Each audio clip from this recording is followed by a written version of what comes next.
the reality is that we had a little bit of decline, but we were really investing.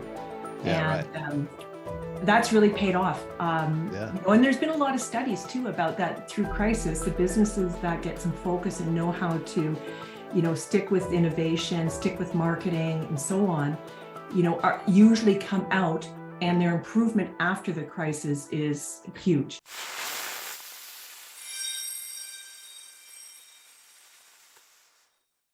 Hey, what's up, everybody? Welcome back to the Championship Leadership Podcast. We got Margo Crawford here out of Ottawa, and thank you so much for joining us. Glad to be here. Excited to talk to you. Mm-hmm. Absolutely. So, Championship Leadership is the name of the podcast. What does that mean to you when you hear championship leadership? Oh boy.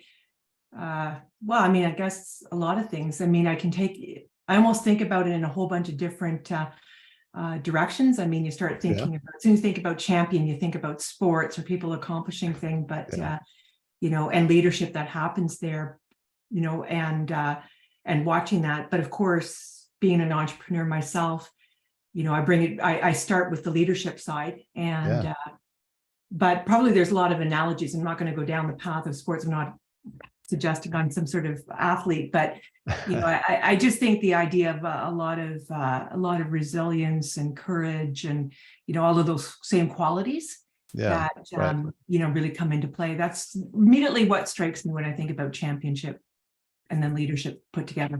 Yeah, absolutely. Yeah, and I love it. Perfect. Well, why don't you tell the listener a little bit more about who you are and kind of the path and journey you've been in life, and how that's taken you to today and what you are actually up to today. Okay. Yeah. Okay. Well, my path really started very much in corporate world. I started in HR background actually, and largely in technology companies, and sort of led that function through a lot of things. But I had a real curiosity, like really from when I started my career, around business, even right out of university or college, as you call it, getting into a company and right away trying to sort of understand what's going on, and particularly with the owners of the business, and being really curious and empathetic to what they were trying to do. I always sort of leaned into that quite a bit. And anyway, it just took its normal pathway, on that HR journey. But eventually that drew me to continue my studies. And while I was working, I did my MBA. And again, it was just this curiosity about business. And back in 2000, I had an opportunity to, with two engineers, one was a good friend, came over to my house one night and said, I'm going to start a company and I want you to join. And I just said, sure. And I quit my job like the next day. Oh, wow. There was no more information about it. There was a bit. He says, it's a technology company. We're going to do something like this, which I had no technology I wasn't a technical person, someone's promised to give us some money. We didn't have a name. We didn't even have like a product. We didn't have a location, but it was just all this coalescing of this built up, pent up, God, I love business.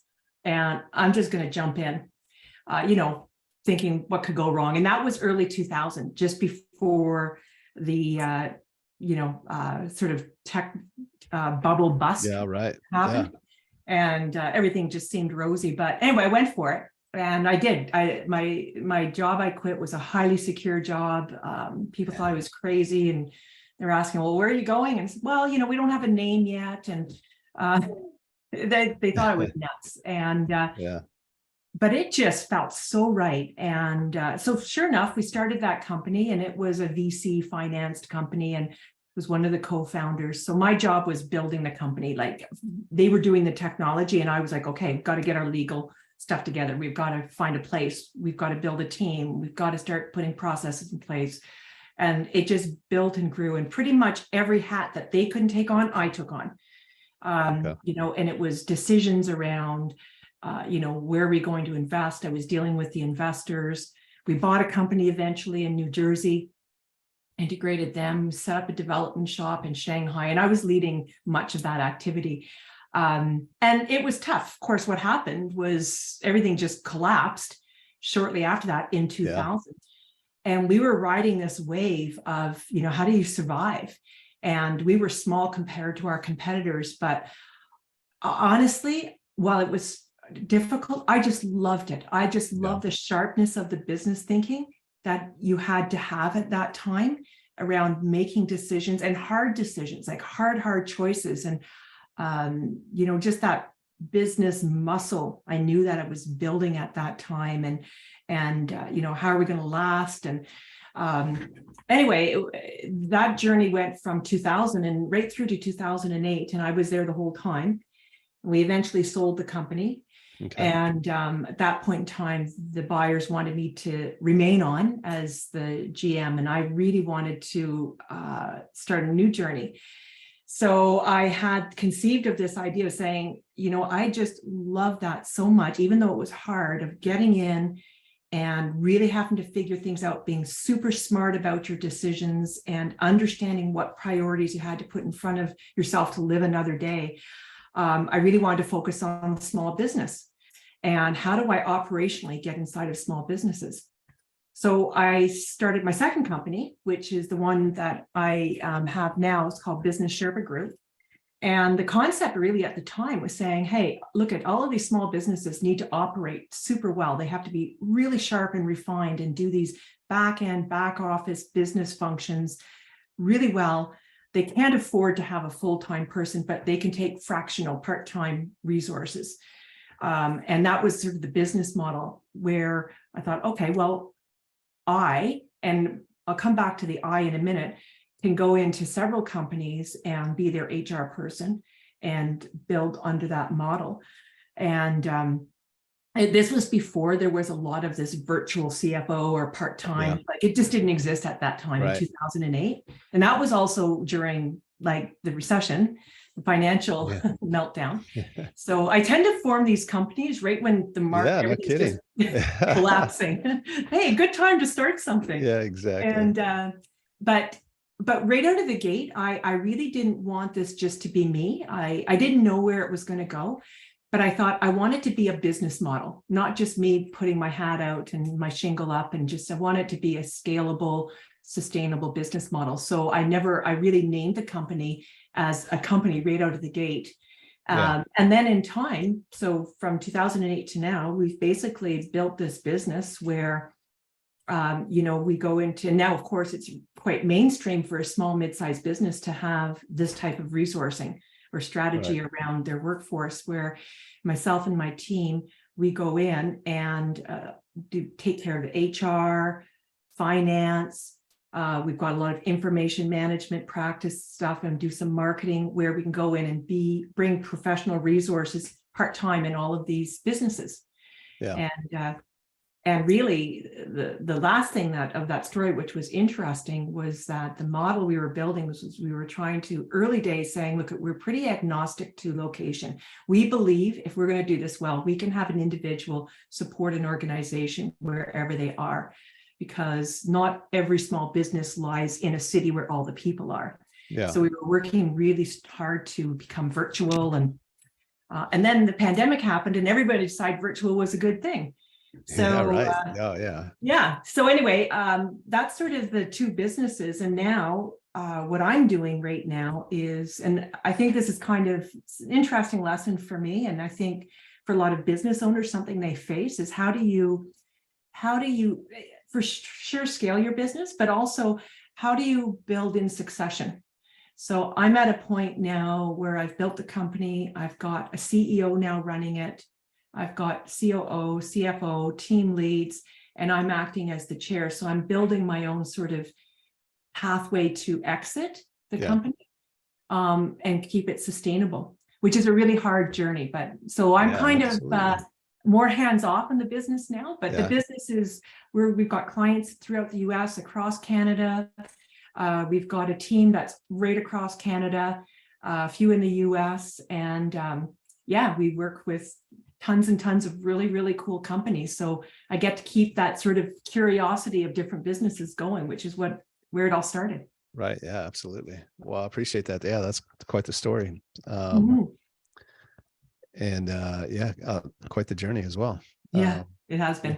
who have been maybe some of the leaders or coaches and mentors that have come along the path and that you've, learned from, and always more so like, what are some of the characteristics from those individuals that Mhm. you really taken to help mold you as a leader?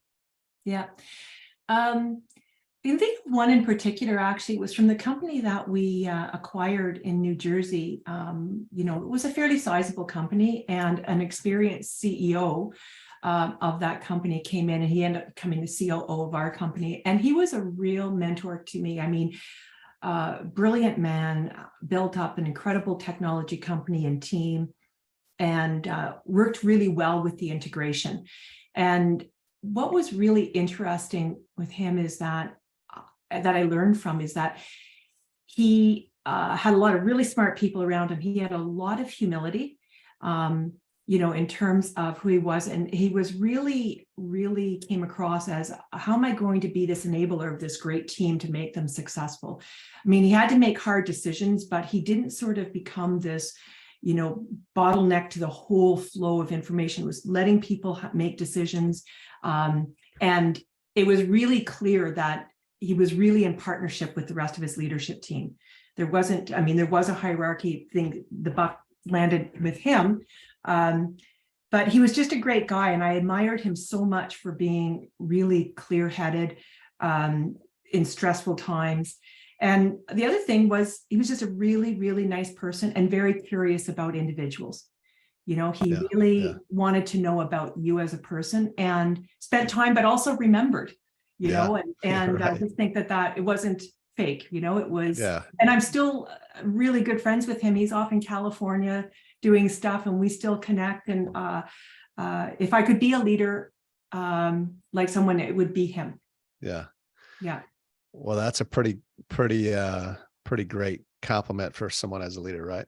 Yeah, absolutely. Yeah, that's kind of a rival place you probably want to get to. Yeah. Well, what is the vision for you? I think maybe you've already started to talk about it, but I think championship leaders have incredible vision, and also a courage to take action, because oftentimes that vision is bigger or greater than many others can see, right? Because they are Right. championship leaders, and they think maybe a little differently than everyone else. Yeah. So yeah, what's the vision for you, and where you're headed Yeah. next 5 to 10 years?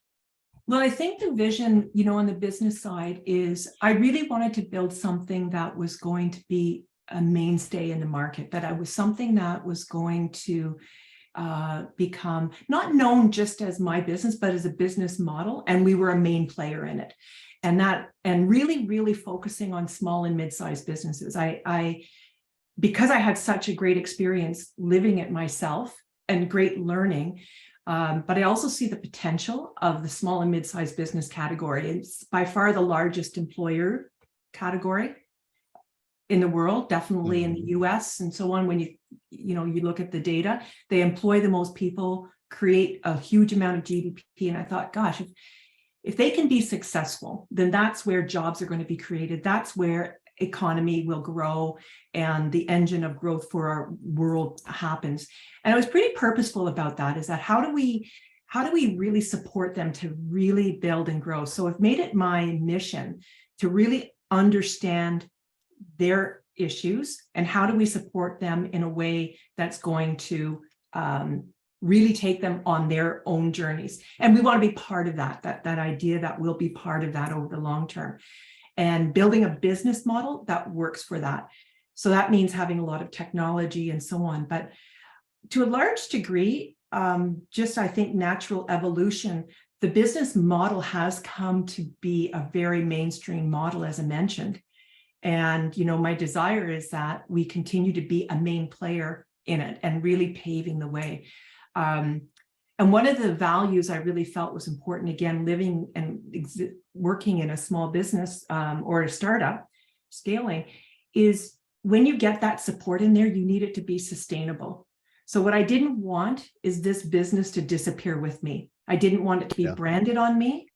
I didn't want it to exist and depend on me. So I was pretty intentional about I'm still very active, and I do a ton of stuff, and I'm still, so on. But I saw the need to create sustainability around my business, not depending on me, and being able to have its own robustness, so that this creates this the stability and with all the clients that we work with. So that's sort of the ongoing vision of how do we, I keep pressing it. How do we make this stable? How do we create this ongoing business, which, I mean, it's almost 15 years now. And, I don't see any reason at all why it goes anywhere, Yeah, and that, right. I mean, that's great for me. Yeah, absolutely. Yeah. Yeah. Thank you for sharing that. What is it? Maybe a critical moment for you, kind of like a fork in the road type moment. And you've decided, the way you did, which has you where you are today, but had you chosen differently, you'd be in a very different place. I think there's, especially the last few years we've been through a lot of difficult times for people, and maybe some more coming up here. And I think we all have probably multiple moments like this, but is there a moment that you could look to and share? Because I think there's a lot of power for others to hear how people have chosen in those moments while they're sitting there right now themselves.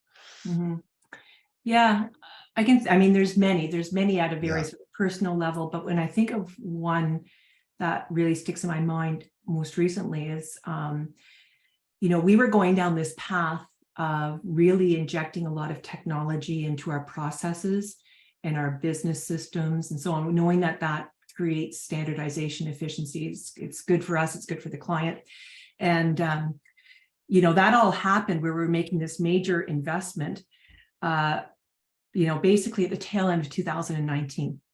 Yeah. And, so up comes, I'm sure many businesses did it as soon as the pandemic hit, and we thought it was going to just be a couple of weeks or, my God, maybe a month.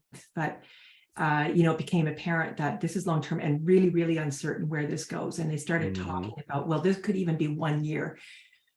Like no one would believe that, right? Right. At the time. So in this really big period of uncertainty, I remember I developed my own sort of 10-point plan of what do we need to do if, the wheels start falling off the cart, like, I need to do this first, that, and so on. And everything from, okay, I've got to, put more money into the company. I need to take less money, all the way up to then we have to do less. But one of the things was I could have easily just dropped, look, let's just stop this technology investment. Like that's distracting. It's too much money and so on.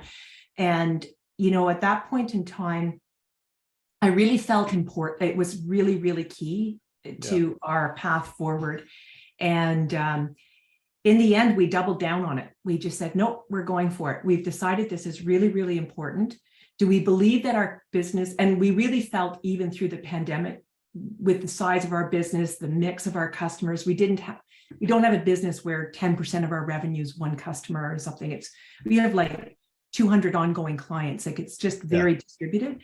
So, I mean, it was a risk, but it was really a choice to double down on that and stay focused. And in a way, it allowed us some latitude and some breathing room just to go do it and not to be too fussed about, okay, our financial performance is, not where it would normally be, knowing that to a certain degree that's quite excusable. If anybody from the outside was looking at our business saying, hey, our business our revenues were down in 2020, or, our costs were up in 2020, I think nobody would just sort of look at that and thinking, well, what's wrong with your business? The reality is that we had a little bit of decline, but we were really investing. And that's really paid off. And there's been a lot of studies too about that through crisis. The businesses that get some focus and know how to, stick with innovation, stick with marketing and so on, are usually come out, and their improvement after the crisis is huge. And I remember that quite clearly because it was a risk. It was an unnerving time. There's no question. Yeah, and it can be difficult when it seems like everybody else is doing the opposite, right? Well, everyone was battening down the hatches, right? And just don't spend any money. And we weren't. Yeah, absolutely. But, I think, again, that's championship leadership. So I love it. Yeah. Thank you. Yeah. Well, as we start to wrap this up, if there's one or two things that you could leave with the listener that if they were to implement today, kind of, I don't know, like values or guiding principles, right, for their life, if they applied today, would help move their life forward today, what would that be? I think that whatever your values of your true person, that really can enter the values of your business. That, you know, I've been able to live comfortably with the direction we've taken. I've been able to engage authentically, employees, customers, and so on, because the values of that, what I'm talking about, what I'm trying to do, is so connected to me as a person. You know, it's not different. And I think that that's really important, what you truly believe in for yourself. You know, whatever they are. I mean, I'm not going to suggest my values are the right ones or the same as everyone else, but if it was really important to me that this is something I cared about deeply, you know, and I was really going to live those through my company, you know, people are drawn to that authenticity. Yeah. I really believe that. And not just employees, I mean, clients and so on. And you can speak that with, you know, a real truly felt and heartfelt conviction. And, you know, it's guided me along the way for a long, long time. And I would never abandon that. Yeah. Yeah. Awesome. Is there a main place that the listener can follow you and what you're up to? I don't know if you're on social media or if there's a site that we can go to. Sure. I mean, most of the stuff that I'm doing and and, you know, what we're doing together is at businesssherpagroup.com. Okay. 3 S's in the middle. Sometimes people forget. Yeah, right. And yeah, we've got a lot. I mean, there's a lot in terms of what we do, but we put a lot out there in terms of what's happening in business and thought leadership. Okay. And, you know, that's probably the best spot, and everything I post is through there as well. So I definitely get them to check it out. There's a lot of interesting articles and ideas and concepts around what's happening right now in some of the business topical areas, but generally as well. Yeah. So businesssherpagroup.com. That's it. Okay, we got that. We'll get that linked up for sure. And really appreciate you being here today. And for the listener, if you've enjoyed this, please stay here. Don't go anywhere. Listen, stay tuned for the next episode. And thank you so much, Margo, for being here. I really appreciate it. Yeah, thanks so much, Nate. Appreciate it. Take care.